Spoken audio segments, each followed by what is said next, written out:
Le confinement a vraiment beaucoup d'inconvénients et on les a tous vus depuis qu'on est tous soumis au confinement, mais il a l'avantage de faire apparaître quelque chose par la négative, c'est-à-dire on pourrait dire notre attachement viscéral à toutes les personnes en dehors de nos familles auxquelles on est très lié dans les circonstances ordinaires. Mais comme on avait l'habitude de pouvoir les rencontrer sans difficulté jusqu'au confinement, on a l'impression que ça fait partie des choses ordinaires et on ne se rendait même plus compte à quel point la vie dans un groupe, dans un groupe social, dans une société plus générale, c'est quelque chose qui a une importance cruciale pour les parents et pour les enfants. Et on voit bien que là, de ne pas pouvoir aller voir sa grand-mère qui est dans un EHPAD, de ne pas pouvoir aller voir ses voisins qu'on aime beaucoup et avec lesquels on jouait habituellement, de ne pas pouvoir rencontrer ses amis, de ne pas pouvoir envisager les fêtes de fin d'année de façon un peu plus large, c'est quelque chose qui soumet chacun de nous à une sensation d'isolement, soit familial quand on a la chance d'avoir une famille, soit d'isolement individuel quand on n'a pas la chance d'avoir même une famille. Et je crois qu'il faut vraiment mettre ça en rapport avec cette expérience très particulière du confinement qui, par la négative, parce qu'elle interdit les contacts avec l'extérieur, met en évidence l'importance que cet extérieur a pour chacun de nous. Et on voit bien que chacun de nous, depuis qu'on est tout bébé, on a par notre regard le désir de rencontrer le regard des autres. On a par notre main qui essaie de chercher le contact avec l'autre. Depuis qu'on est tout bébé, on est programmé pour être un être social. Eh bien, quand il arrive une circonstance dans laquelle ces choses normales, habituelles, sociales sont impossibles, alors d'un seul coup, on souffre du manque de cette compétence qui nous est octroyée depuis le début de notre vie.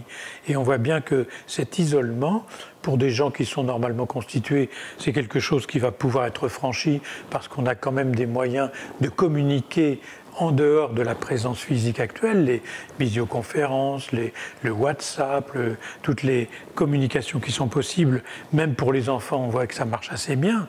Mais la difficulté pour un certain nombre de gens qui sont plus vulnérables, qui ne peuvent pas avoir accès à ces moyens de communication, c'est de vivre vraiment un isolement, on pourrait dire, complet et de se retrouver seul au monde. Et de se retrouver dans la situation de Robinson Crusoe sur son île après son ouvrage. Et on voit bien que cette sensation d'isolement, dans certains cas, peut conduire certains d'entre nous qui sont fragiles, qui sont vulnérables, à des effondrements qui sont tout à fait préjudiciables pour leur santé mentale. Et on voit bien que cette question de la santé psychique, qui est revenue ces derniers temps dans les médias de façon très importante, est tout à fait considérable et met en évidence le fait que nous sommes tous des êtres sociaux.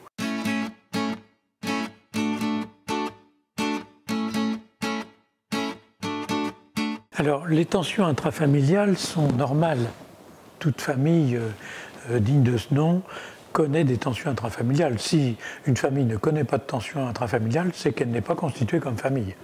Parce que chacun de nous, on a un quant à soi, c'est-à-dire ma personnalité, mon développement, mon sujet, mes possessions, mes idées, ma liberté de penser ici ou ça. Et celui qui vit avec moi, il a aussi son quant à soi, sa liberté de penser des choses comme moi, mais aussi différentes de moi. Et si bien que quand arrivent des situations dans lesquelles c'est soit l'un, soit l'autre qui doit, par exemple, prendre la décision, à ce moment-là, il faut être capable de faire un compromis.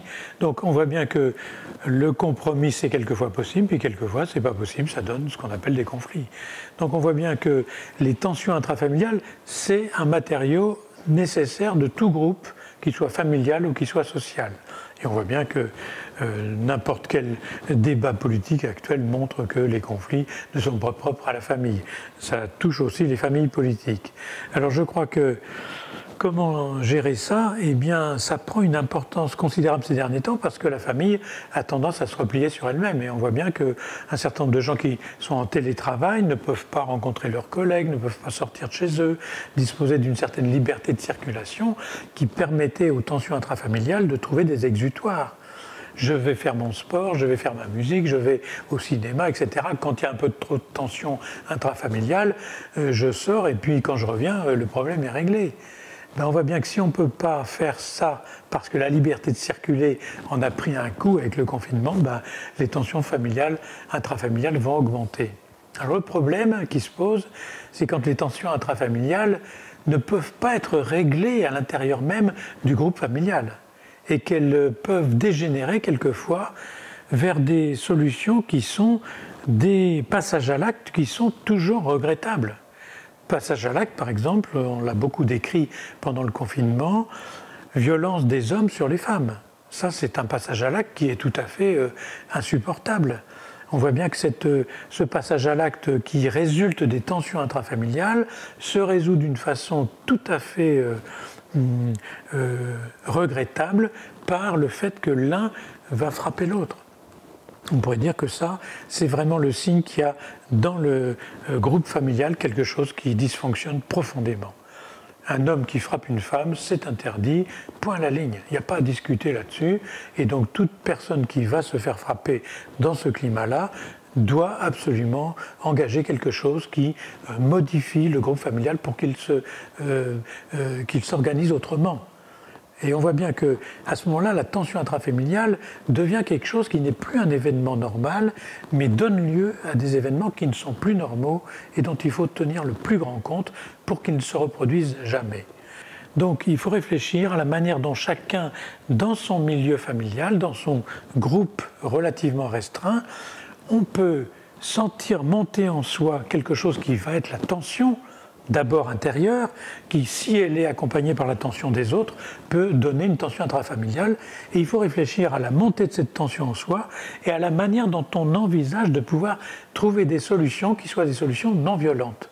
Et c'est pour ça que je donnais l'exemple d'aller faire du sport, d'aller faire de la musique, d'aller faire quelque chose à l'extérieur, de façon à faire retomber ces tensions intrafamiliales pour en faire quelque chose qu'on appelle de sublimatoire, c'est-à-dire transformer cette tension en autre chose qui est tout à fait recevable sur le plan interculturel, c'est-à-dire je vais faire de la musique, comme ça je n'aurai plus de tension qui monte en moi et qui pourrait aboutir à des choses qui sont regrettables.